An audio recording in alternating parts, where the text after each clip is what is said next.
Shalom. Selamat malam semua yang dikasihi Tuhan. Selamat malam Indonesia. Kita sudah bersama dengan Pendeta Saifuddin Ibrahim dan diskusi malam hari ini adalah bertema apakah Yesus Tuhan dan Juru Selamat. Rangkaian diskusi seperti biasa akan diawali dengan penjelasan mengenai tema oleh Bapak Saifuddin Ibrahim dan kemudian baru akan dilanjutkan pada sesi tanya jawab. Baik, untuk selanjutnya kami mohon dukungan dari teman-teman agar diskusi malam hari ini dapat berjalan dengan baik. Kita akan buka acara diskusi hari ini. Halo, selamat malam Pak Saifuddin. Shalom. Ya, selamat malam. Shalom. Ya, diskusi malam hari ini berjudul apakah Yesus Tuhan dan Juru Selamat. Bisa Bapak sampaikan dan berikan pemaparan mengenai tema pada malam hari ini. Ya, silakan waktunya Pak. Salam semua, salam semuanya, salam sejahtera untuk kita semua. Terima kasih untuk kesempatan yang harus kita manfaatkan bahwa kita hitung mundur waktu kita untuk hidup di dunia ini agar semuanya memuliakan Tuhan. Saudara-saudara, tema malam hari ini karena begitu banyaknya saudara-saudara Muslim, saudara-saudara non-Muslim, bahkan orang Kristen sendiri mempertanyakan siapakah Yesus itu, apakah dia Tuhan atau Nabi atau manusia biasa. Nah, di dalam Alkitab itu sudah jelas bahwa Yesus itu Tuhan dan Juru Selamat, dan bahwa Al-Quran juga yang menyebabkan saya begitu getol dan sangat mempercayai sampai sekarang ini Yesus Tuhan dan Juru Selamat karena Al-Quran itu sendiri. Al-Quran menempatkan Yesus atau Isa Al-Masih itu sebagai tokoh sentral. Pertama, Isa Al-Masih itu ditempatkan sebagai Ulul Azmi, yaitu Nabi yang berpengaruh di dunia ini. Nabi besar itu, Ulul Azmi itu Nuh, Ibrahim, Musa, Isa, dan Muhammad ditempatkan juga sebagai Ulul Azmi, 5 nabi yang berpengaruh besar. Kemudian kenapa Al-Quran itu menggugah perasaan saya untuk sampai saya mempelajari dan sampai saya mempercayai Yesus sebagai Tuhan dan Juru Selamat? Itu karena Al-Quran sendiri mengatakan bahwa Isa Al-Masih itu terkemuka di dunia dan di akhirat. Bukan nabi lain dan bukan ulul azmi yang lain. Hanya Isa Al-Masih yang dikatakan oleh Al-Quran sebagai yang terkemuka di dunia dan di akhirat. Kenapa bukan yang lain? Kenapa bukan Nabi atau bukan Muhammad itu sendiri sebagai yang terkemuka di akhirat? Hanya mengatakan Muhammad adalah teladan. Hanya mengatakan Muhammad rahmatan lil alamin. Tetapi yang terkemuka di dunia dan di akhirat adalah Isa Al-Masih, Yesus Kristus. Ini yang melandasi kalau Yesus itu adalah yang terkemuka di dunia dan di akhirat. Itu berarti dia mempunyai pengaruh yang luar biasa di dalam kehidupan di dunia ini dan juga di akhirat. Bahkan yang akan datang sebelum hari kiamat, yaitu Isa Al-Masih. Itu yang akan menjadi hakim yang adil. Hakaman adilan. Hakim yang adil adalah Isa Al-Masih, Yesus Kristus. Nah, kita baca di dalam Quran surat An-Nisa, surat Ali Imran ayat 44 45. Ayat 45. Ketika para malaikat berkata, "Wahai Maryam, sesungguhnya Allah menyampaikan kabar gembira kepadamu tentang sebuah kalimat, kalamullah, dari Allah, yaitu seorang putra namanya Al-Masih, Isa putra Maryam. Seorang terkemuka di dunia dan di akhirat, termasuk orang-orang yang wa minal muqarrabin, orang-orang yang didekatkan." Begitulah kedudukan Isa Al-Masih baik di dunia maupun di akhirat. Itu. Dan sekarang sudah 2000 tahun yang lalu sampai sekarang, Yesus Kristus tetap terkemuka di dunia dan di akhirat. Kalau begitu, siapakah Yesus Kristus? Jika demikian, siapakah Yesus Kristus? Nah, ini dari Al-Quran sendiri. Dan yang akhirnya mengokohkan iman saya dan percaya banget dengan Isa Al-Masih sebagai Tuhan dan Juru Selamat. Yang kedua, Yesus Kristus itu penuh dengan mukjizat. Mukjizat-mukjizat yang dilakukannya itu luar biasa. Dan sebagai Rasul kepada Bani Israel, ini Al-Quran, aku telah datang kepada kamu dengan sebuah tanda dari Rob, yaitu aku membuatkan bagimu dari tanah berbentuk seperti burung, dari tanah liat berbentuk burung, kemudian ditiupkan dan terbang. Gitu. Insan Moko Ginta waktu debat dengan saya, itu kan seizin Allah. Gitu. Ya, walaupun seizin Allah, kenapa nabi lain tidak dibuat sedemikian rupa? Bisa membuat burung dari tanah liat ditiup terbang. Itu karena di dalam Yesus itu ada roh Allah. Saya sudah menjelaskan pada kesempatan yang lalu apa bedanya Yesus dengan nabi lain, begitu. Bisa membuat burung dari tanah liat dan meniupnya, maka ia menjadi seekor burung dengan seizin Allah. Dan aku menyembuhkan orang buta sejak lahir, orang yang berpenyakit kusta, dan aku menghidupkan orang mati dengan seizin Allah, dan aku beritahukan kepadamu apa yang kamu makan dan apa yang kamu simpan di rumahmu. Yesus tahu yang ada di rumah kita. Yesus tahu apa yang ada di rumah dan apa yang dimakan dan apa yang tersembunyi sekalipun Yesus tahu.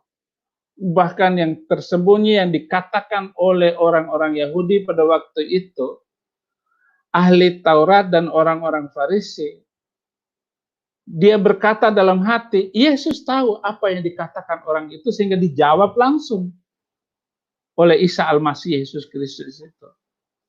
Karena mukjizat-mukjizat besar yang dilakukannya itu. Nabi lain tidak bisa membuat seperti itu. Mukjizat-mukjizat yang luar biasa. Seperti yang dilakukan oleh Yesus Kristus atau Isa Al-Masih.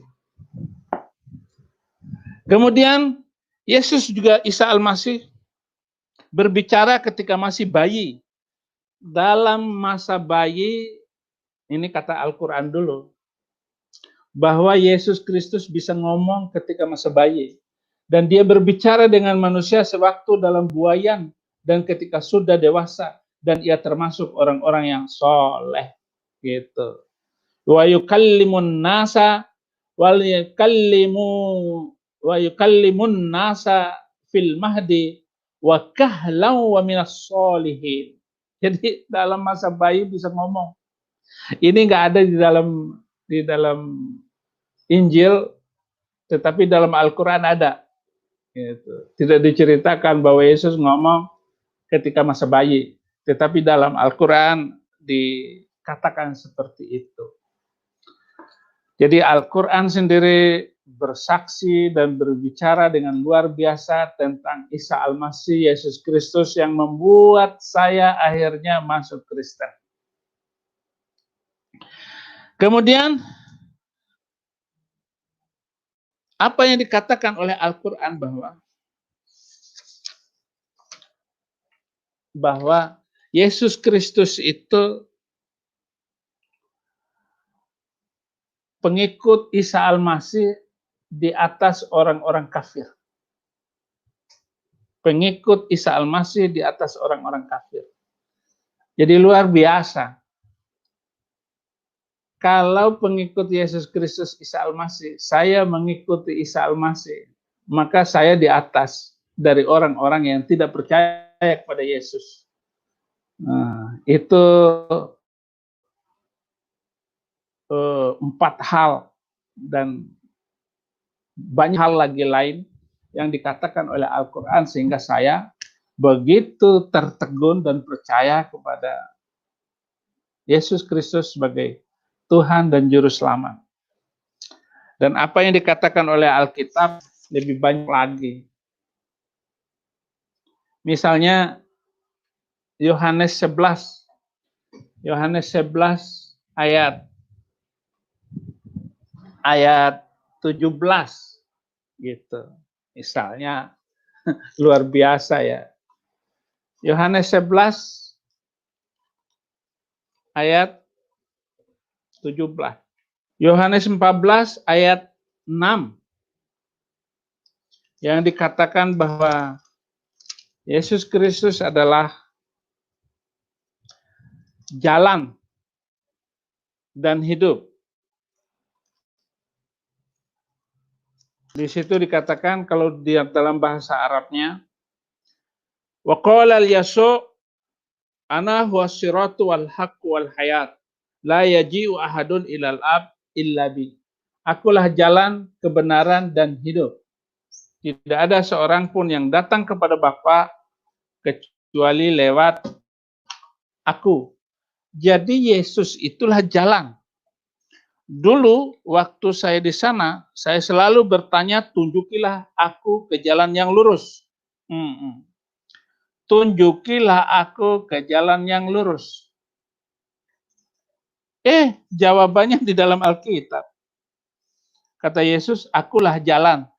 Jadi Yesuslah jalan, kebenaran. Sudah tahu jalan, tahu hidup yang benar. Kalau kita ikut Yesus, pasti hidup dalam kebenaran. Dan akulah jalan, kebenaran, dan hidup. Jadi Yesuslah jalan, kebenaran, dan hidup. Tidak ada seorang pun yang datang kepada Bapa, tidak ada seorang pun yang masuk surga, yang masuk ke dalam kerajaan Allah, kecuali lewat Yesus Kristus. Nah, ini yang luar biasa dari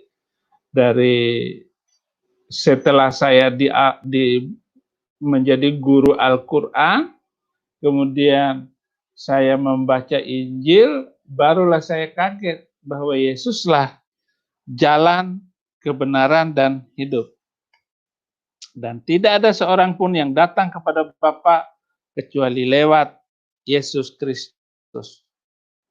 Jadi pasti ikut Yesus Kristus dan kita akan mengenal kebenaran dan hidup itu sendiri. Kemudian Yesus juga mengatakan bahwa Yesus adalah kebangkitan dan hidup. Yohanes 11 ayat 17 sampai 25. Ayat 25-nya yang penting. Tetapi sekarang pun aku tahu bahwa Allah akan memberikan kepadamu segala sesuatu yang engkau minta kepadanya. Kata Yesus kepada Marta, saudaramu akan bangkit. Kata Marta kepadanya, aku tahu bahwa ia akan bangkit pada waktu orang-orang bangkit pada akhir zaman. Tetapi jawab Yesus, akulah kebangkitan dan hidup. Barang siapa yang percaya kepadaku, ia akan hidup walaupun ia sudah mati. Nah, pada ayat yang ke-25 ini, Yohanes 11 ayat 25, Yesus mengatakan, akulah kebangkitan dan hidup. Jadi dia tetap hidup walaupun ia sudah mati. Nah, itu ya, ayat ini berkaitan dengan Lazarus yang dibangkitkan, sudah 4 hari dalam kubur. Yesus memanggil Lazarus keluar dari kuburnya itu dan hidup lagi, gitu. Maka Yesus menunjukkan kepadanya, akulah kebangkitan dan hidup. Yesuslah kebangkitan dan hidup. Jadi kalau kita percaya kepada Yesus, maka kita akan bangkit dan hidup kembali. Jadi tidak ada orang Kristen yang mati, kecuali dia pasti bangkit karena percaya kepada Yesus Kristus. Ini menunjukkan tidak ada nabi lain atau rasul yang lain yang mengatakan akulah kebangkitan dan hidup. Karena 3 hari kemudian setelah Yesus dikuburkan, dia bangkit hidup kembali dari antara orang mati. Jadi tidak ada orang lain, tidak ada satu-satunya orang yang mati dan bangkit hidup kembali, hanya Yesus.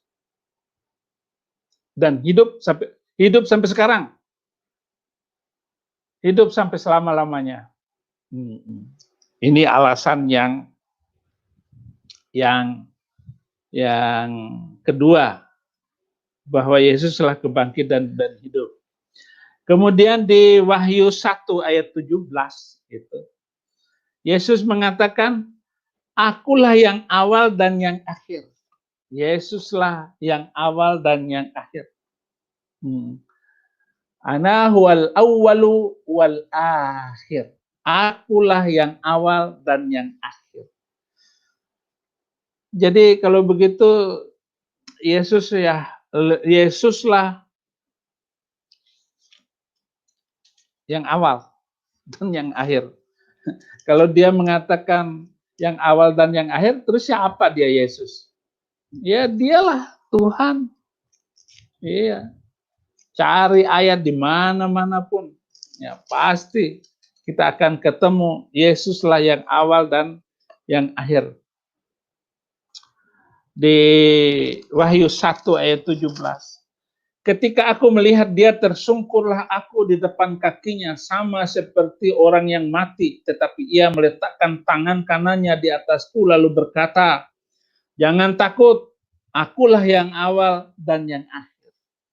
Jadi orang Kristen tidak perlu takut dengan apapun, karena percaya kepada Yesus, maka kitalah yang orang yang sama, seroh, serupa dengan Yesus Kristus, bahkan di dalam kematian sekalipun. Paulus berkata, aku mau serupa dengan Kristus.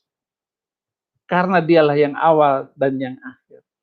Jangan menyepelekan keyakinan dan cinta kepada Yesus Kristus.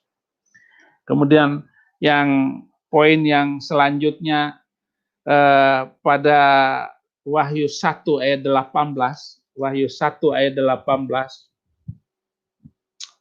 Akulah yang awal dan yang akhir di ayat 17 dan ayat 18, dan yang hidup. Aku telah mati, namun lihatlah, aku hidup sampai selama-lamanya. Sampai selama-lamanya. Al-Quran mengatakan sama, bahwa Yesus hidup, bangkit dari kematiannya, hidup selama-lamanya. Lalu saudara-saudara kita berkata bahwa masa Tuhan mati? Memang Tuhan mati, tetapi kamu tidak melihat ayat bahwa dia hidup kekal selama-lamanya. Sama seperti yang ditulis di dalam An-Nisa ayat 158, diangkat ke atas. Sampai sekarang tidak ada, setelah diangkat, tidak ada keterangan di dalam Al-Quran bahwa Yesus mati setelah itu.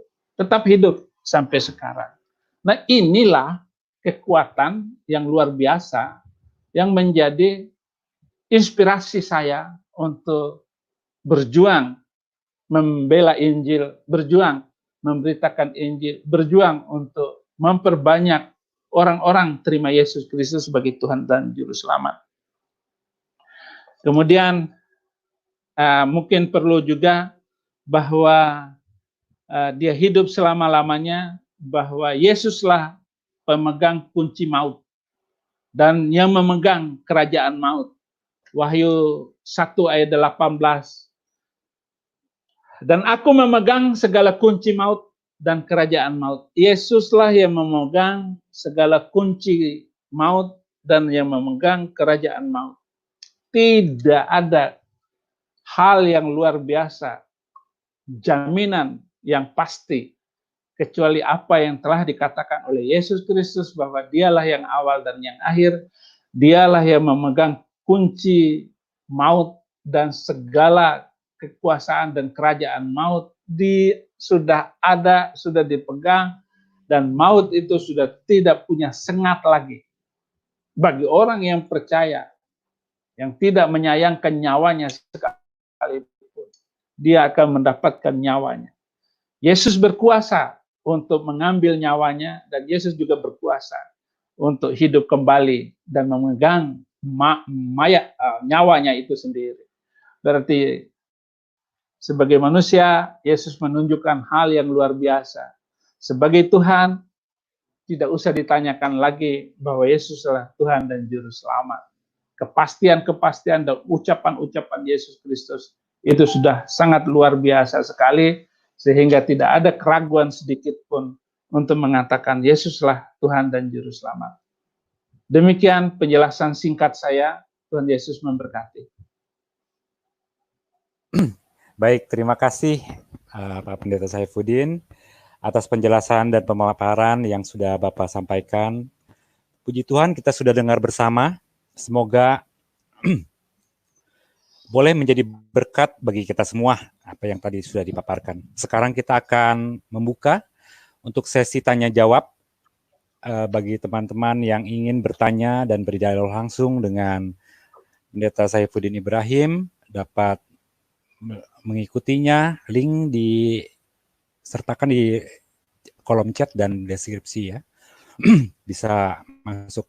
Dan untuk itu perlu diingatkan juga, pertanyaan mohon hanya untuk yang sesuai dengan tema pada diskusi pada malam hari ini. Jadi bila ada yang tidak sesuai, kami mohon maaf, mungkin akan kita mute atau dikeluarkan dari ruang diskusi. Kemudian juga kita batasi untuk pertanyaan, dibatasi 2 pertanyaan untuk masing-masing peserta yang mau bertanya. Baik, kita akan mulai dengan Soldier of God. Selamat malam. Waduh, tentara Allah. Ya, Soldier of God. Selamat malam. Ya. Ya. Halo. Suaranya kurang jelas nih, Pak. Halo, mungkin YouTube-nya dimatiin dulu, Pak. YouTube-nya. Sinyalnya hilang mungkin. Dulu dengan Soldier of God. Soldier of God. Selamat malam. Malam moderator, selamat malam Pak Pendeta. Selamat malam Pak Pendeta. Kedengaran? Masih feedback nih Pak. Tolong dikecilkan suaranya YouTube-nya. Ya, kedengaran suara saya? Ya, silakan. Ya. Ini Pak Pendeta, saya mau tanya, di dalam, kalau saya sih sudah yakin bahwa Yesus ada Tuhan, karena ada banyak perkataan Yesus, baik itu secara langsung, eksplisit maupun non eksplisit, yang menyatakan bahwa Dia adalah Bapa itu sendiri, ya kan? Sama seperti aku dan Bapa adalah satu, Bapa dalam aku dan aku dalam Bapa.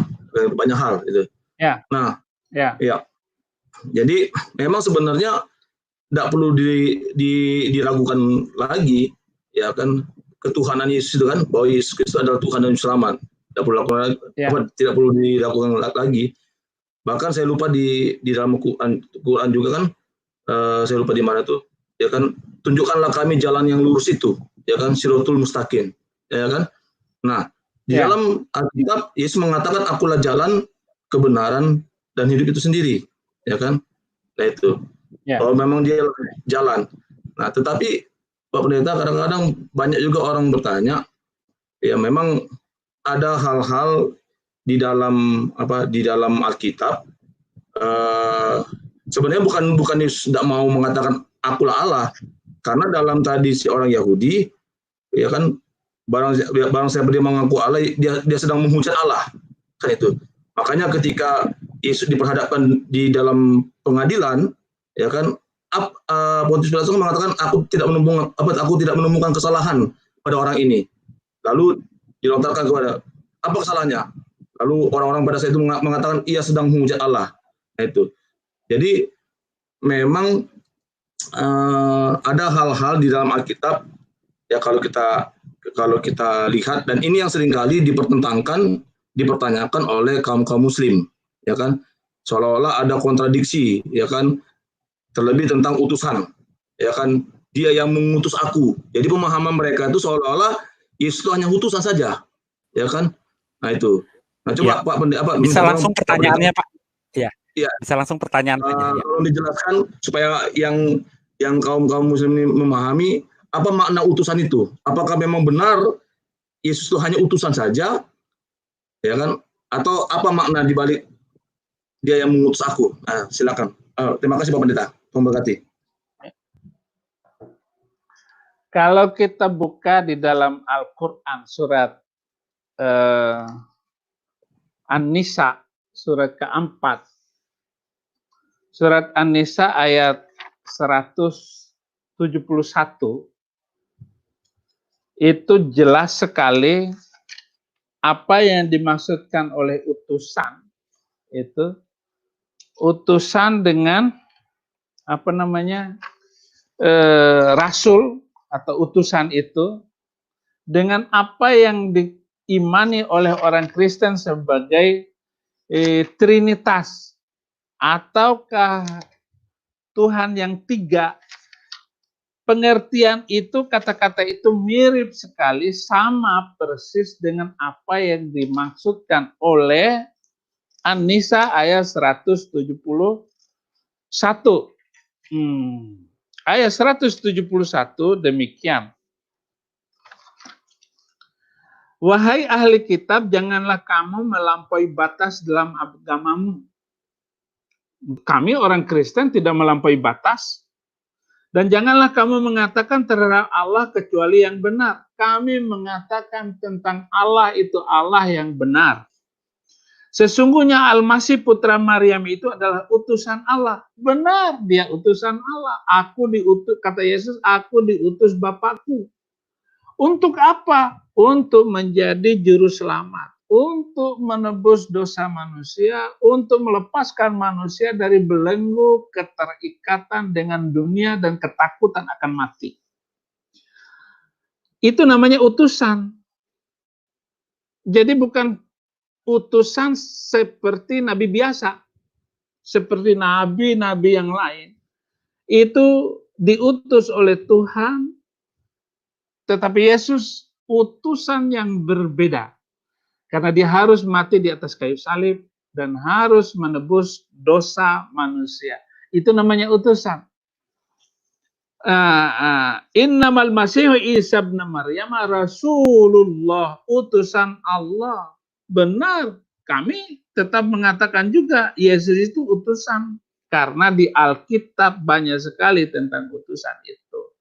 Wa kalimatuhu, dan Yesus itu adalah firman yang hidup.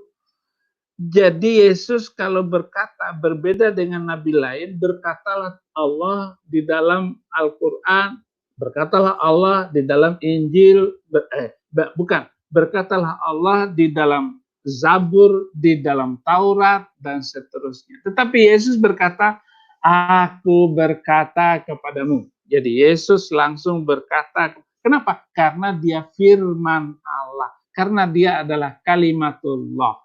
Gitu. Jadi Yesus selalu mengatakan, aku berkata kepadamu. Tetapi di dalam perjanjian lama, demikian firman Tuhan. Berbeda dengan Yesus, dia selalu mengatakan, aku berkata kepadamu, gitu. Atau katanya kepada mereka. Itu ada tulisan untuk kata ganti orang ketiga. Tetapi kalau Yesus yang mengatakan yang langsung kepada Petrus, aku berkata kepadamu, gitu, dan sebagainya. Itulah makna dari kalimat Tuhan. Jadi Yesus itu kalimat Allah, ucapan Allah yang hidup. Dan yang ketiga, waruhum minhu, waruhum minhu, alqoha ila Maryam, waruhum minhu. Iya, jadi Yesus itu adalah roh Allah, roh Tuhan itu sendiri. Berbeda dengan roh manusia biasa, roh nabi-nabi yang lain, itu adalah roh buatan. Tetapi Yesus adalah roh Tuhan itu sendiri. Lukas 4 ayat 18, roh Tuhan ada padaku. Jadi begitu. Tetapi apa bedanya dengan roh nabi-nabi yang lain? Zakaria 12 ayat 1 dan 2. Zakaria 12 ayat 1 dan 2. Nah, kita lihat nih, apa kata bedanya Yesus dengan nabi lain. Nah, Zakaria 12 ayat 1. Ucapan ilahi firman Tuhan tentang Israel. Demikianlah firman Tuhan yang membentangkan langit dan yang meletakkan dasar bumi dan menciptakan roh dalam diri manusia. Jadi roh di dalam nabi-nabi lain itu adalah roh ciptaan, roh buatan.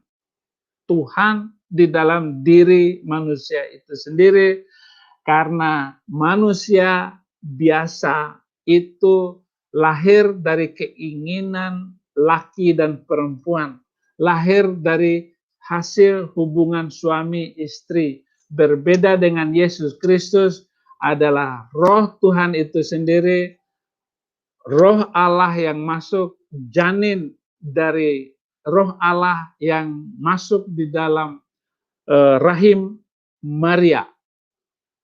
Dia tidak lahir dari keinginan laki dan perempuan. Itulah yang membedakan Yesus dengan nabi lain. Rohnya adalah roh Tuhan itu sendiri. Tetapi roh kita adalah roh dari keinginan laki dan perempuan. Jadi itu yang membedakan antara maksud Yesus adalah utusan. Dengan nabi lain. Terima kasih. Ya, satu lagi Pak Pendeta. Ya, silakan. Ya, singkat saja ya Pak. Ya, silakan. Ya, di dalam Quran kan, saya lupa di surah mana, itu kan kita kan sebagai orang Muslim kan mempercayai Allah Tritunggal. Nah, sebenarnya konsep Tritunggal juga kan sudah ada Pak Pendeta di Quran, di surah mana saya lupa, bahwa Isa itu yang saya baca Allah, tadi, yang saya baca tadi. Ya, nah itu. Nah, tetapi kenapa beda Pak Pendeta konsep Tritunggalnya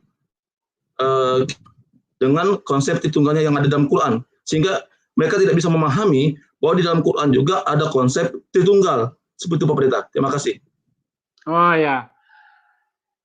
Maryam An-Nisa ayat 171 yang mengatakan Yesus itu adalah Rasulullah wa kalimatuhu wa ruhum minhu, itu sama maknanya pemahaman tentang bahwa Yesus itu juga putra, Yesus adalah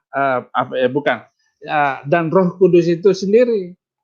Jadi itu yang dimaksud dengan Tritunggal yang dikatakan dalam Al-Quran, namun penjelasan Ustadz, penjelasan Kiai tidak nyambung, tidak sampai kepada pengertian itu. Mestinya Pak Kiai itu harus baca dulu Alkitab, baru mengerti tentang Tritunggal atau Trinitas itu.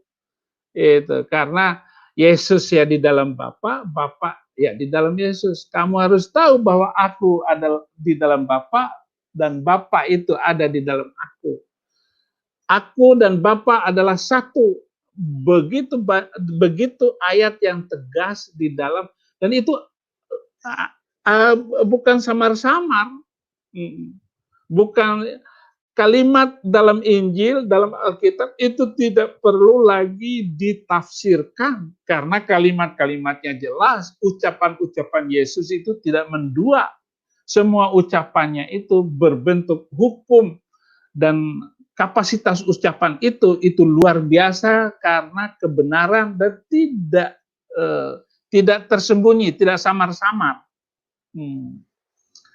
Misalnya Yesus mengatakan, aku tidak membawa damai, tetapi aku membawa pedang. Padahal Yesus tidak, kalau baca ayat itu Yesus nggak membawa pedang. Nggak ada kata-kata bahwa Yesus secara ini. Harus dimengerti kalimat per kalimat. Apakah Yesus membawa pedang? Enggak. Yesus memisahkan bapak dengan anak, mertua dengan ibu mertua. Itu maksudnya kalau terima Yesus pasti dibenci orang. Gitu. Kenapa? Karena kita hidup benar. Kenapa? Kok Saifuddin Ibrahim dipenjarakan? Karena hanya memberitakan Injil dan mengajak orang untuk melakukan hal-hal yang baik. Kok masuk penjara 4 tahun? Gitu. Kok dianggap penista agama? Begitu. Nah, itu yang saya maksud. Kalau kita mengatakan kebenaran seperti yang dikatakan oleh Yesus Kristus, maka kita akan terpisah dengan manusia lain. Akan dibenci oleh kakak adik kita. Seperti yang dialami oleh saya sampai hari ini. Sampai hari ini mereka membenci saya. Kenapa? Karena ikut Yesus. Nah, itu membawa pemisah. Saya hidup dengan kebenaran. Saya hidup dengan kepastian. Jadi itu maksudnya.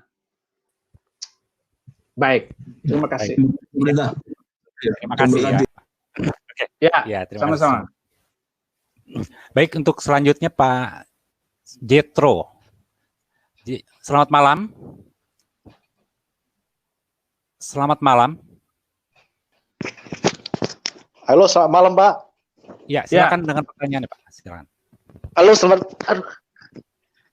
Selamat malam, Pak Saiful. Salam, Pak. Saya mau nanya, Pak. Itu kan di Alkitab berkata bahwa Yesus berkata, akulah Tuhan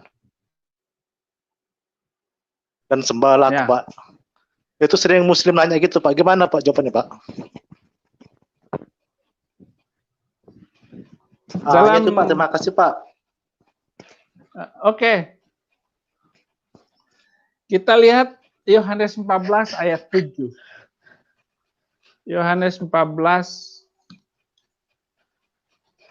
ayat 7.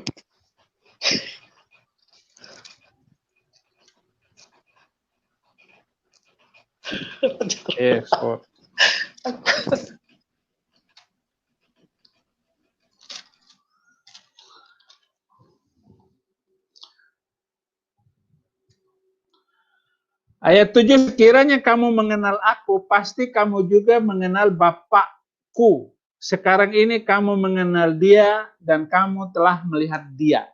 Ayat 8, kata Filipus kepadanya, Tuhan, tunjukkanlah Bapa itu kepada kami, itu sudah cukup bagi kami. Kata Yesus kepadanya, telah sekian lama aku bersama-sama dengan kamu, Filipus. Namun engkau tidak mengenal aku. Barang siapa telah melihat aku, ia telah melihat Bapa. Bagaimana engkau berkata, tunjukkanlah Bapa itu kepada kami? Terus ayat 10, tidak percayakah engkau bahwa aku di dalam Bapa dan Bapa di dalam aku? Apa yang aku katakan kepadamu, tidak aku katakan dari diriku sendiri. Tetapi Bapa yang diam di dalam aku, dialah yang melakukan pekerjaannya. Mereka bertanya, mana kata Yesus bahwa akulah Tuhan dan sembahlah aku. Oh, ini sudah cukup kalimatnya. Kata-kata ini cukup dimengerti bahwa Yesus adalah Bapa itu dan Bapa ada di dalam Yesus Kristus, maka kita berhak dan wajib menyembahnya. Tidak perlu lagi untuk mencari kalimat yang lain seperti Ubudullah Rabbi wa Rabbukum, sembahlah Allah Tuhanku dan Tuhan kamu semua. Itu dalam Al-Quran. Sembahlah aku, kata Allah di dalam Al-Quran. Tetapi apa Yohanes 14 ayat 11 yang terakhir itu, nah, ayat 12, aku berkata kepadamu, sesungguhnya barang siapa percaya kepadaku, ia akan melakukan juga pekerjaan yang aku lakukan. Bahkan pekerjaan-pekerjaannya lebih besar daripada itu, sebab aku pergi kepada Bapa. Nah ini yang luar biasa. Bapa di dalam Yesus, Yesus di dalam Bapa. Jadi nggak bisa dipisahkan. Itu jawaban yang pertama. Jawaban yang ketiga, jawaban yang kedua adalah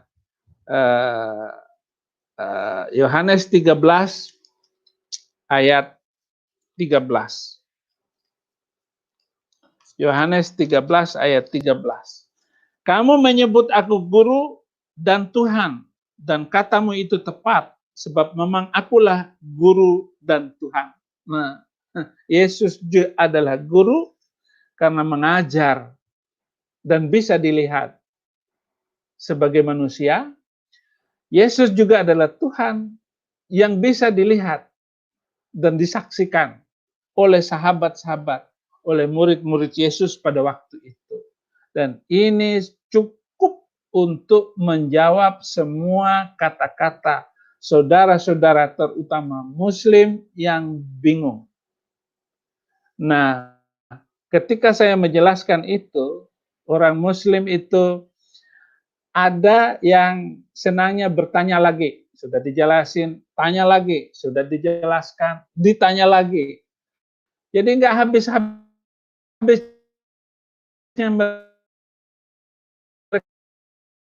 mereka bertanya. Tapi kalau kita tanya kepada mereka, dia sendiri yang mereka goncang sendiri. Dan terima Yesus dan minta dibaptis. Terima kasih. Tuhan Yesus memberkati. Ya, baik, terima kasih. Cukup Pak Halo. Jethro. Ya. Oke, selanjutnya dengan Joki. Halo, malam. Halo. Oh, selamat malam. Ya, langsung Pak dengan pertanyaan singkat Pak. Oke. Salam Pak Pendeta Ibrahim, Pak Sepudin. Halo. Ya. Halo, iya. Jadi gini Pak, sering saya mendengar dari teman Muslim itu, mereka menanyakan bahwa kalau memang Tuhan itu Maha Pengampun, kenapa tidak langsung aja diampuni aja dosa-dosa manusia? Kenapa mesti Yesus harus turun untuk disalib?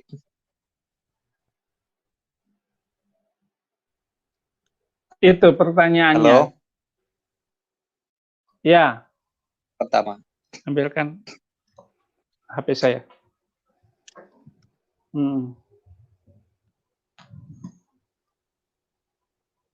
Pertanyaan mereka? Ya, pertanyaan mereka. Nah, Yesus itu, ya? Ya, kalau memang Tuhan itu Maha Pengampun, kenapa Yesus itu mesti harus turun untuk disalib, Pak? Gitu pertanyaannya. Kenapa tidak langsung aja diampuni dosa-dosanya?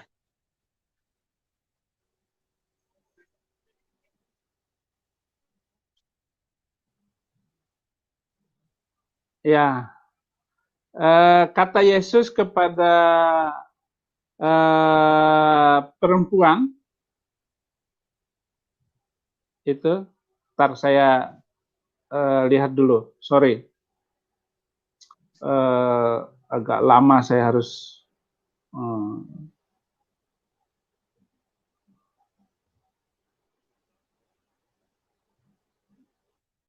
wah, saya nggak ketemu ayatnya.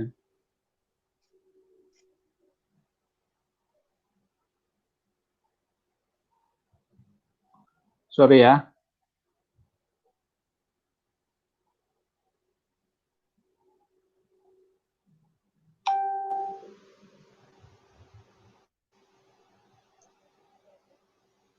Lukas 7 ayat 48. Lukas 7 ayat 48. Demikian kata Yesus.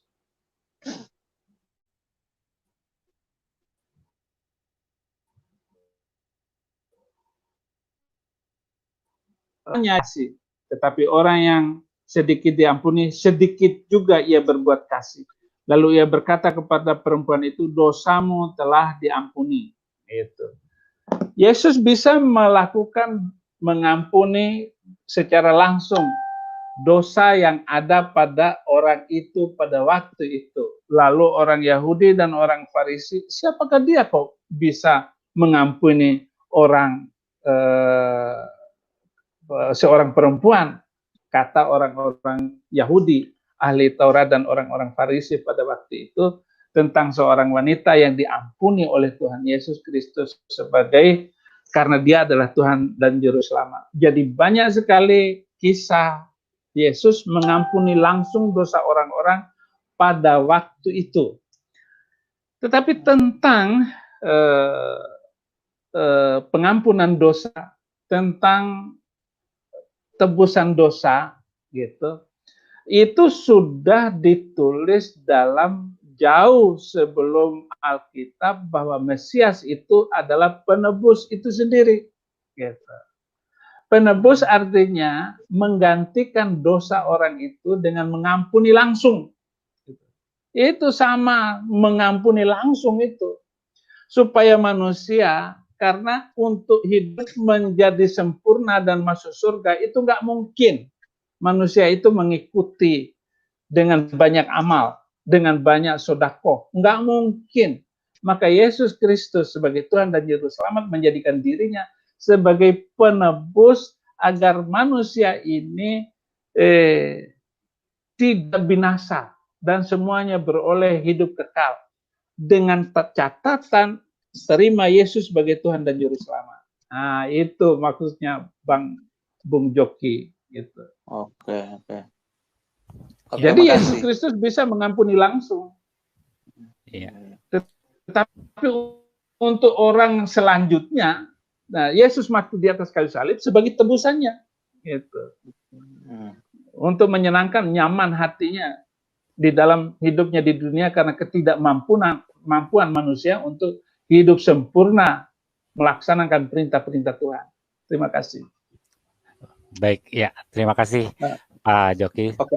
Oke, baik. Pak, boleh saya nanya lagi, Pak moderator?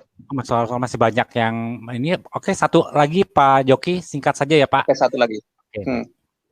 Pak Pendeta, apakah konsep penebusan dosa itu apakah masih berhubungan dengan perjanjian lama, di mana orang Israel mempersembahkan korban sebagai tebusan dosa? Apakah demikian atau gimana, Pak? Tidak sama sekali. Itu sebabnya orang Kristen tidak mengadakan korban sembelih kambing, sembelih sapi. Orang Kristen tidak lagi menyembelih burung dara. Orang Kristen tidak lagi meneteskan darah hewan itu. Karena telah selesai di atas kayu salib, karena Yesus yang melakukan semuanya, agar kita tidak perlu menyembelih kambing pada hari tertentu, pada tanggal tertentu. Tidak sama penebusan ataupun ada korban pengampunan dosa. Itu tidak perlu dilakukan lagi.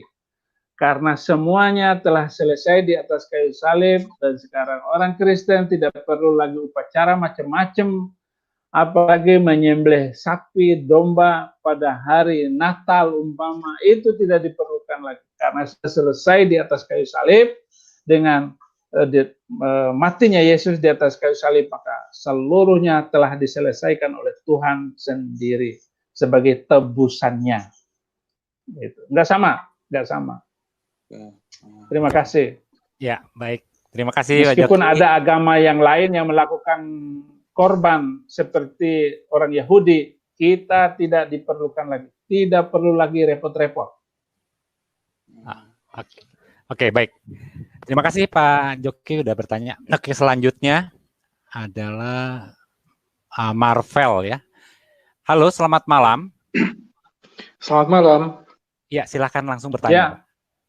Iya Pak, ini saya mau tanya tentang Yohanes 5 ayat 23 Pak. Ya.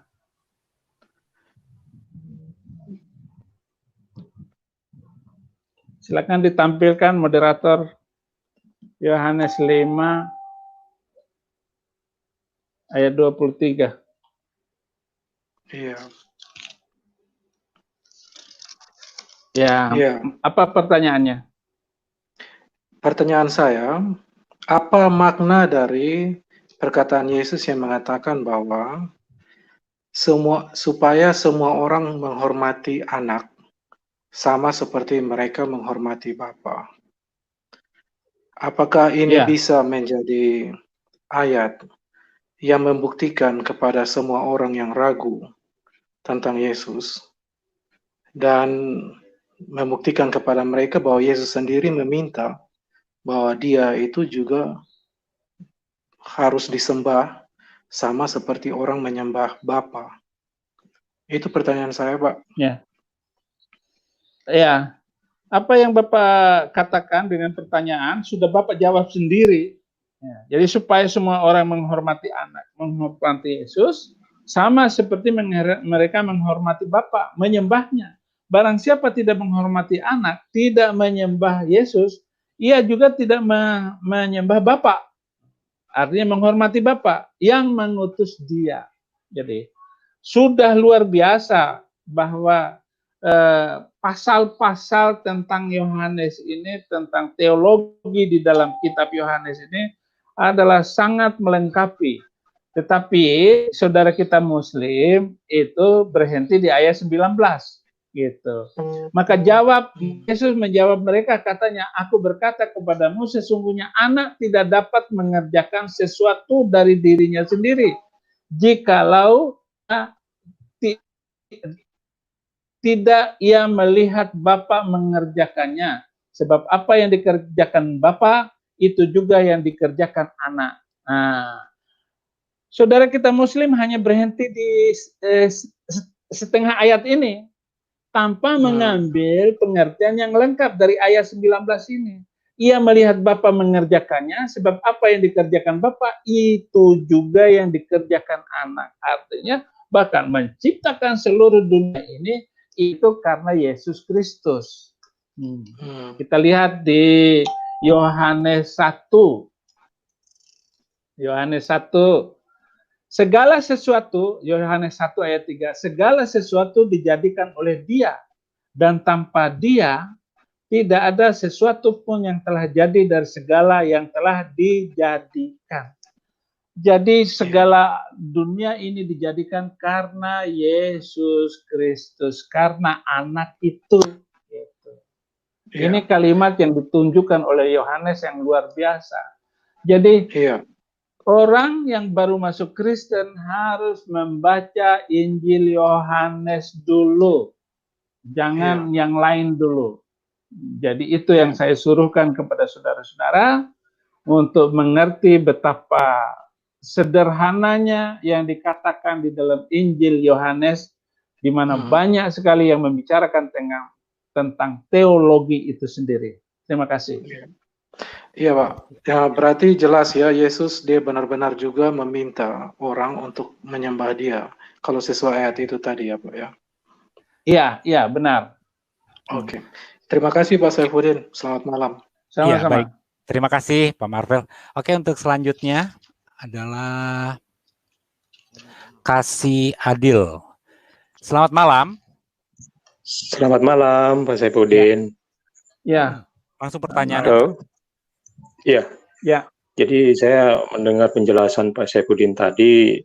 Jadi sebenarnya membuktikan bahwa Yesus dan Isa yang menurut versi dari Pak Saipudin dan kebanyakan dari kita bahwa orang yang sama begitu ya Pak Saipudin ya kira-kira ataupun sosok yang sama walaupun ada beberapa yang lain itu kontra gitu karena Yesus itu bukan Isa. Nah, dari persamaan itu karena yang akan datang tadi adalah juga Tuhan Yesus bukan orang sembarang, seharusnya dari Muslim ataupun Islam harusnya meyakini kenapa harus menjadikan junjungannya nabi yang lain. Berarti itu sudah lebih. Dan mujizat yang Pak Saipudin ceritakan tadi. Nah itu gambarannya seperti itu. Tapi ini yang pertanyaan saya Pak Saipudin. Dari persamaan tadi ada beberapa hal juga yang berbeda. Sejak lahir, yang ini yang kontra tadi, Yesus yang dari Kristen bahwa dia di kandang domba. Kalau Isa lahir di pohon kurma, di bawah pohon kurma gitu ya. Kemudian saudara-saudaranya berbeda. Dan satu hal lagi yang lebih penting ini, dia menurut mereka ataupun Isa yang menurut versinya sama itu tidak disalib. Ini tolong kronologi ini Pak Saipudin menceritakannya. Tapi kalau menurut kita itu Tuhan Yesus yang disalib karena dengan misi melakukan penebusan dosa manusia yang begitu banyak. Nah, Pak Saipudin bisa menjelaskan yang kronologi antara kedua perbedaan yang secara logika itu benar yang mana?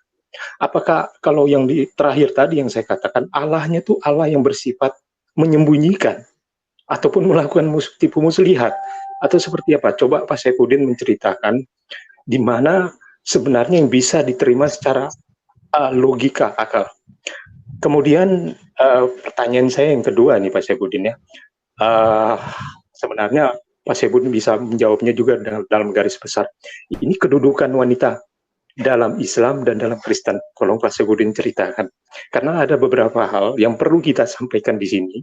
Wanita di dalam Muslim itu dalam beribadah ya, contoh itu dia menjadi tidak boleh ya beribadahnya itu selalu di belakang.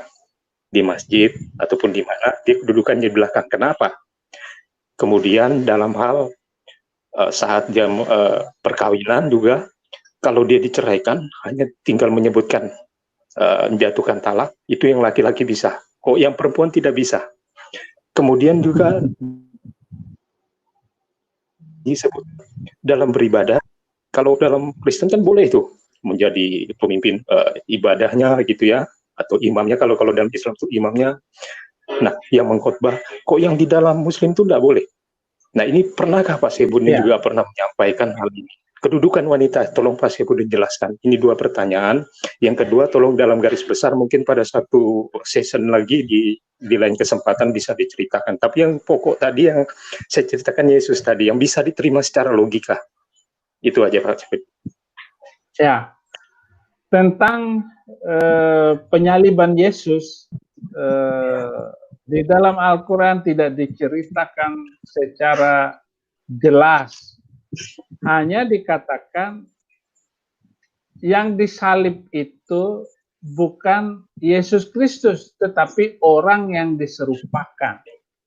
Itu di An-Nisa ayat 157. Nah, hanya mengatakan diserupakan dengan orang lain.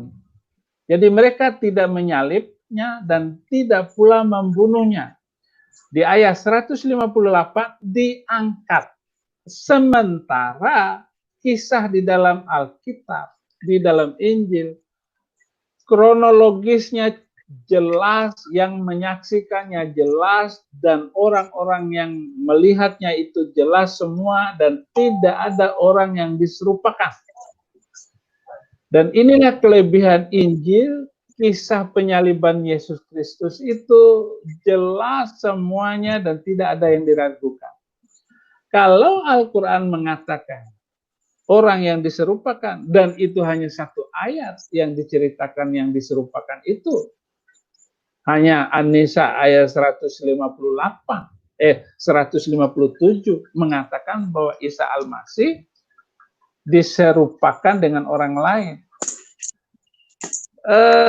Kalau mengatakan Allah itu penipu, ya kita juga tidak tahu. Karena yang menyaksikan wahyu itu turun, wahyu itu diterima oleh Jibril dari Allah, kemudian disampaikan oleh Muhammad.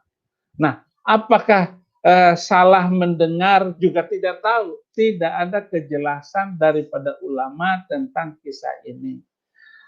Jadi untuk mengatakan bahwa Yesus tidak disalib, hanya orang yang diserupakan dengan orang lain, itu nggak bisa dikatakan sedemikian rupa. Jadi gitu.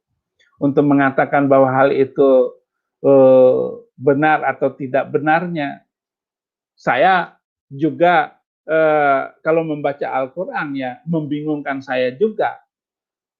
Kalau ada orang yang diserupakan untuk membunuhnya, untuk yang dibunuh itu, kenapa keluarga yang dibunuh, yang diserupakan itu tidak komplain? Yesus yang dinaikkan, tentu saja orang yang diserupakan itu keluarganya masih ada dong, dan harus menyebutkan siapa yang diserupakan itu, harus sebut namanya siapa. Al-Quran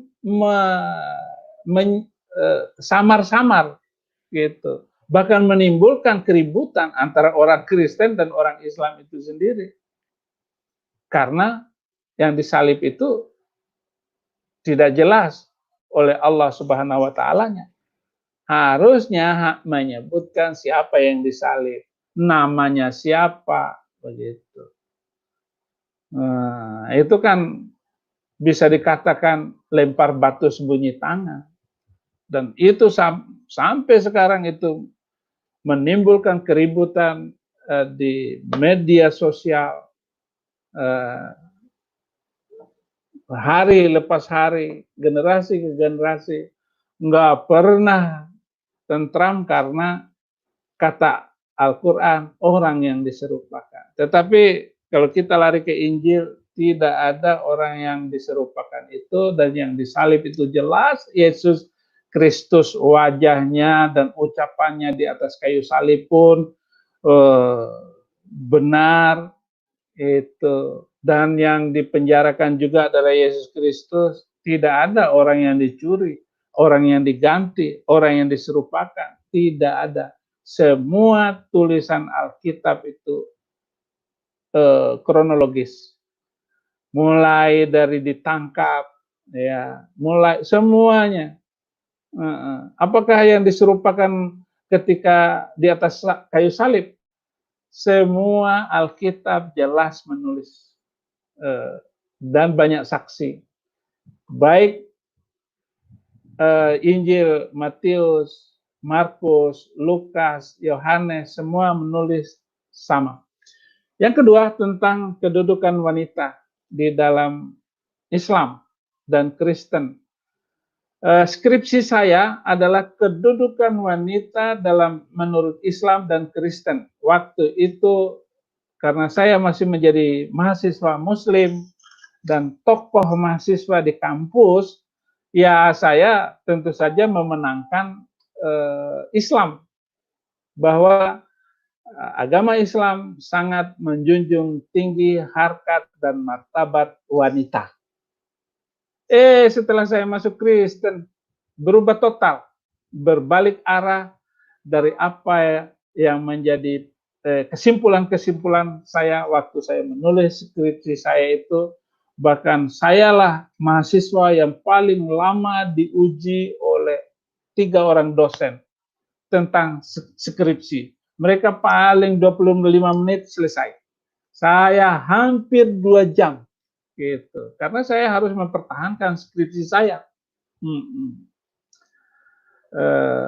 Kalau kita melihat bagaimana kedudukan wanita di dalam Islam dan Kristen setelah saya membaca Injil, wah, Injil ini sangat menjunjung tinggi dan menghormati kedudukan wanita. Wanita boleh menjadi pendeta. Kalau di Islam nggak boleh, ya, jadi kiai, nggak bisa. Gitu. Ya paling pun dia boleh ceramah di hadapan laki-laki dan wanita, tetapi untuk menjadi imam sholat nggak boleh memimpin laki-laki. Nah di dalam Kristen itu luar biasa. Bahkan kalau ibadah di dalam gereja pun kita boleh gandeng tangan dengan istri kita, gitu, pasangan kita. Di sana suami istri nggak boleh sholat bersama-sama, gitu, di dalam satu soft. Soft wanita itu di belakang, soft laki itu di depan. Dari situ saja saya sudah melihat betapa Kristen menjunjung tinggi wanita. Dan wanita tidak boleh dipoligami. Wanita tidak boleh dipoligami, satu laki untuk satu perempuan. Jadi satu Adam dan satu Hawa. Kalau di Muslim ada ceramah Ustadz Adi Hidayat bahwa wanita tidak menyadari bahwa di dunia dipoligami, di akhirat juga dipoligami. Bahkan lebih banyak lagi kata Ustadz Adi Hidayat. Poligaminya banyak dengan 72 bidadari. Dengan istri di dunia ini dipoligami dengan 72 bidadari di sorga. Nah, hal-hal ini yang perlu kita renungkan kembali. Betapa Injil ini, ajaran Yesus Kristus itu adalah ajaran yang luar biasa. Dalam hal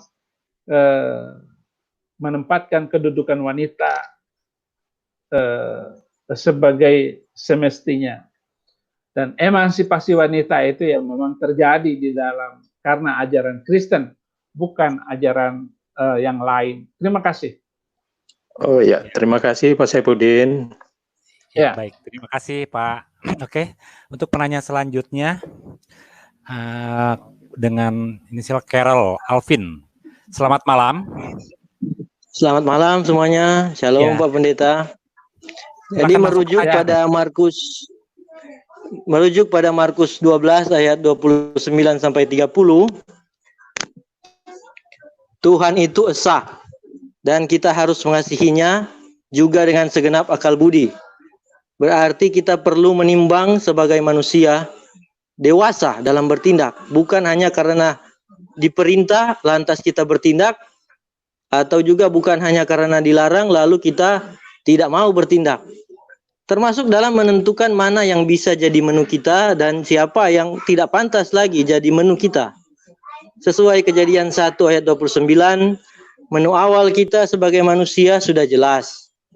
Nanti setelah manusia jatuh dalam dosa, maka Tuhan yang maha baik, yang justru memberi rupa-rupa izin. Hingga sampai suatu ketika air bah menenggelamkan hampir semua yang ada di muka bumi, termasuk tumbuhan. Muncullah izin kepada manusia untuk satwa disantap sesuai Kejadian 9 ayat 3-4. Ya, langsung pertanyaannya Pak. Kini masih pantaskah manusia terus-menerus bertindak hanya karena izin itu? Bukankah ada banyak alternatif yang justru makin membuat manusia bisa lebih konsekuen menerapkan hukum kasih, termasuk mengasihi satwa, sehingga tak perlu lagi mereka dikorbankan. Sekian dan terima kasih untuk kesempatan pertanyaan ini. Ya, itu enggak ada pertanyaan, itu hanya pernyataan, jadi tidak perlu dijawab. Oke, baik. Oke. Lalu ada. Oke, kita lanjut ke penanya berikutnya. Adalah dengan inisial Joni ya. Halo, selamat malam. Yuk, selamat malam. Silakan pertanyaannya Pak. Ya, banyak sekali Ustadz itu mereka mencari nubuatan Nabi Muhammad di Injil. Tapi kenyataannya mereka tidak menerima Injil yang kita, Alkitab yang kita pakai ya Pak. Pertanyaannya, ini kontras sekali. Injil mana yang mereka harus cari sebenarnya? Dan kalau mereka tidak menerima Alkitab yang kita pakai, ya kenapa harus mencari di situ? Untuk mencari, apalagi kalau kita lebih jauh ya dari pihak kita Kristen, untuk menyampaikan ya itu bukan nubuatan untuk Nabi Muhammad, tapi mereka lucu, kenapa mereka harus mencari nubuatan itu semua di dalam Injil yang menurut pernyataan mereka dikorupsi. Itu saya tidak mengerti Pak, itu satu. Terus pertanyaan yang kedua, dalam Al-Quran itu juga Allah yang mereka sebut Tuhan itu ya seringkali mempresentasikan dirinya itu dengan kata kami. Dalam Islam itu kan kuat sekali pernyataan tauhid, ya satu Tuhan. Tapi bagaimana mungkin Tuhan yang mereka percaya satu itu mempresentasikan dirinya dalam bentuk jamak? Bahkan ada ayat-ayat yang benar-benar yang mengatakan bahwa kalau kita menginginkan wanita, maka kami akan mengambilnya dari antara kami sendiri. Kalau dalam bahasa Inggrisnya lebih jelas itu, we take it from us. Us itu ya benar-benar sudah menunjukkan jamak ya kan. Jadi bagaimana jamak itu Pak? Iya, kan itu menunjukkan penjamakan toh kita. Nah, kalau iman itu percaya satu Allah, kenapa mesti harus Allah itu sendiri mempresentasikan dirinya kami? Tidak mengerti di situ. Ya. Itu dua pertanyaan Pak Saifuddin, mungkin tahan dulu sebentar. Menyangkut kronologis penyaliban Tuhan Yesus, kalau menurut saya Pak, itu banyak memang yang membingungkan. Kalau kita baca semua kitab imamat, di situ memang Tuhan sudah memberikan aturannya, menginginkan harus ada pengorbanan, ya kan? Nah, supaya ada pemulihan dosa dengan sesama, dengan terhadap Tuhan.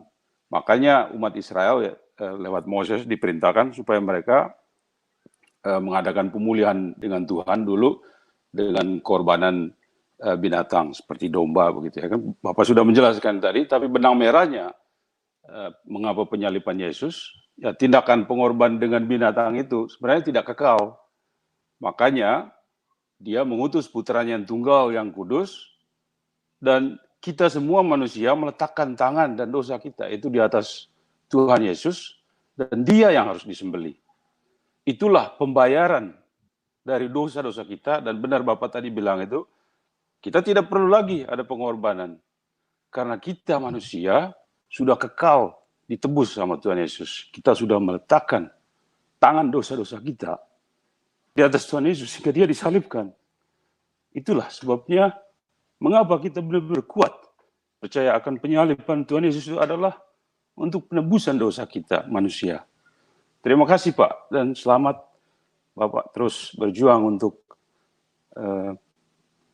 iman kepercayaan kita sebagai orang Kristen. Terima kasih Pak Saifuddin. Ya, pertama kenapa saudara kita Muslim begitu getol untuk mencari ayat-ayat nubuatan tentang Nabi Muhammad di dalam Alkitab? Karena menurut Muslim, hubungan antara Yahudi, Kristen, dan Islam itu hubungan dekat. Bahkan orang Islam mengatakan bahwa Yahudi, Kristen, Islam adalah agama samawi, agama firman Allah, agama yang diwahyukan oleh Allah. Itu kata Muslim. Gitu. Tetapi kata pendeta nanti dulu dong, gitu. Firman yang dulu mana dan seterusnya. Karena orang Kristen dan orang Yahudi yang nggak percaya dengan Nabi Muhammad yang membawa Islam, gitu. Jadi kenapa orang Islam begitu mencari nubuatan Muhammad di dalam Alkitab? Karena Al-Quran bilang begini, ya'rifunahu kama ya'rifuna abna'ahum. Orang Yahudi, orang Kristen mengenal Muhammad seperti mengenal anaknya sendiri. Gitu. Kemudian ada lagi di ayat Al-Quran yang menukilkan ucapan Isa Al-Masih Yesus Kristus. Dan ingatlah ketika Isa putra Maryam berkata bahwa aku ini utusan Allah, membenarkan Taurat yang ada di tanganmu, dan memberikan kabar gembira tentang datangnya Nabi setelah aku adalah namanya Ahmad. Jadi gara-gara ayat inilah saudara-saudara Muslim mencari ayat nubuatan Muhammad di dalam Alkitab. Ternyata tidak ada nubuat itu. Hanya mengkira-kira ataupun mencocokkan saja gitu. Tapi itu juga kan nyasar istilah juga, Pak. Baru sekarang ya cocokologi namanya. Tuh, ilmu cocok mencocok. Dan seluruh yang dicari oleh saudara-saudara Muslim itu nggak ada yang tepat semuanya. Dan itu sudah saya pernah sampaikan bahwa tidak ada nubuatan Nabi Muhammad di dalam Alkitab. Saya tunjukkan semua ayat-ayatnya bahwa memang tidak ada nubuatan itu. Bahkan saya pernah berdebat dengan ulama-ulama besar yang tukang debat itu. Kalau ada nubuatan Muhammad di dalam Alkitab, saya masuk Islam lagi. Saya pernah ngomong begitu. Karena nggak bisa dibuktikan. Ayat mana saja. Akhirnya mereka sampai sekarang nggak berani lagi debat dengan saya tentang itu. Kemudian pertanyaan Bapak yang kedua tadi tentang apa tadi ya? Allah mempresentasikan diri dalam bentuk dalam bentuk jamak, sementara kepercayaan Islam itu kan tauhid. Ya, kami, selalu kami semuanya. Islam itu kata kami, tetapi mereka tidak mau menerima kami ini Allah itu esa, gitu. Allah itu satu. Qul huwallahu ahad. Katakan Allah itu satu, gitu.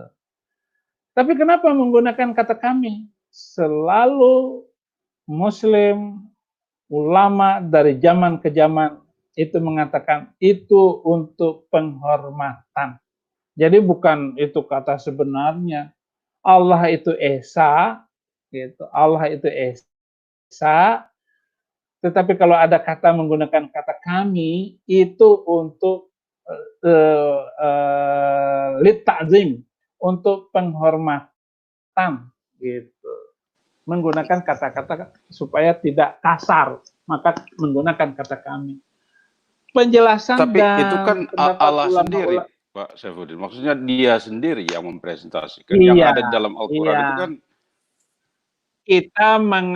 kita menjawabnya sesuai dengan jawaban ulama-ulama itu berdasarkan tafsir, jadi bukan ini. Kalau Bapak mengatakan memang padahal Allah sendiri yang ngomong, emang begitu. Kita cari di dalam Yakobus 2 ayat 19. Yakobus 2 ayat 19, engkau percaya bahwa Allah hanya ada satu Allah saja, itu baik. Tetapi setan-setan pun juga percaya akan hal itu dan mereka gemetar. Gitu. Tentang keesaan Allah, apa yang dikatakan oleh mereka juga, kata Alkitab, setan juga percaya dengan Allah yang esa dan mereka juga gemetar. Tetapi Allah esa yang mana yang bisa kita mengerti? Apa yang kamu tidak mengerti, itulah yang kami ajarkan kepada kamu. Begitu kata Alkitab. Misalnya, kita ke Yohanes, kesimpulan tentang Allah itu sendiri. Yohanes 5 ayat 20, bahwa Allah itu Yesus Kristus. Apakah Yesus Kristus itu Tuhan? Yohanes 1 Yohanes 5 ayat 20. Akan tetapi kita tahu bahwa anak Allah telah datang dan telah mengaruniakan pengertian kepada kita supaya kita mengenal yang benar. Itu pengertian dari Tuhan itu supaya kita mengenal yang benar. Dan kita ada di dalam yang benar, di dalam anaknya Yesus Kristus. Dia, Yesus, adalah Allah yang benar dan hidup yang kekal.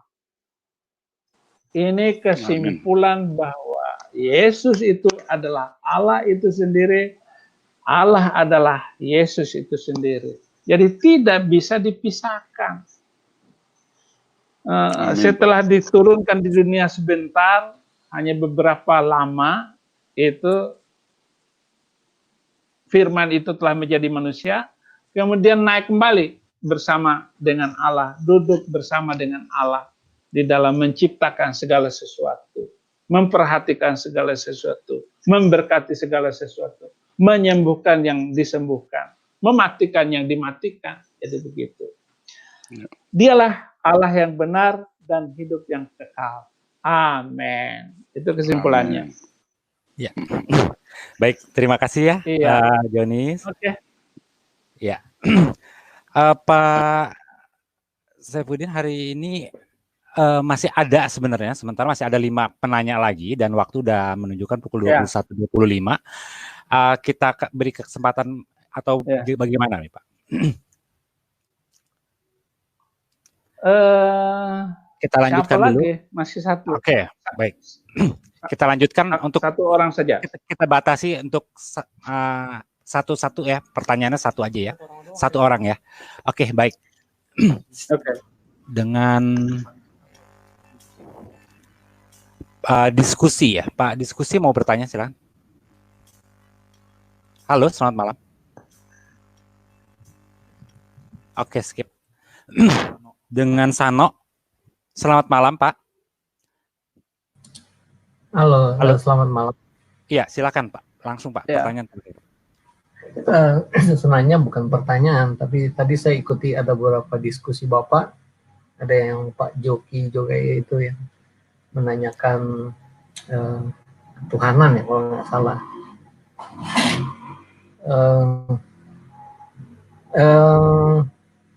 Soal penebusan itu, menurut saya mungkin juga tambahan nih Pak, untuk mereka orang-orang Muslim yang kurang mengerti, dan masih banyak orang Kristen yang kurang mengerti tentang penebusan.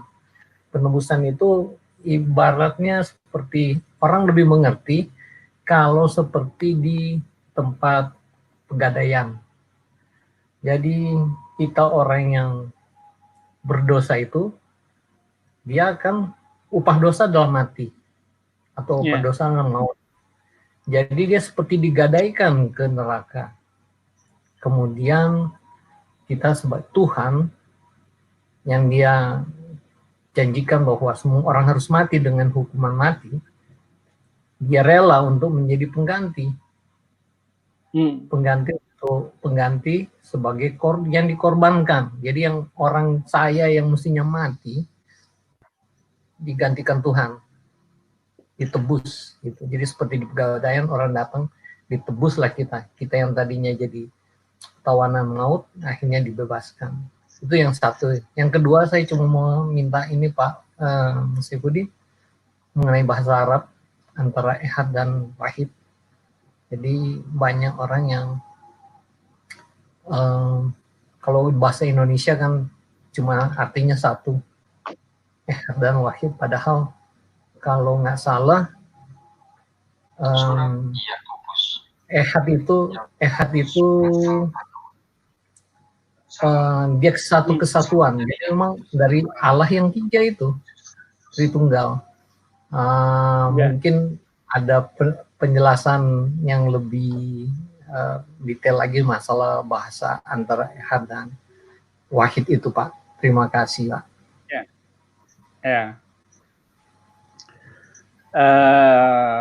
Yesus menggunakan kata ehad untuk Allah yang esa, gitu.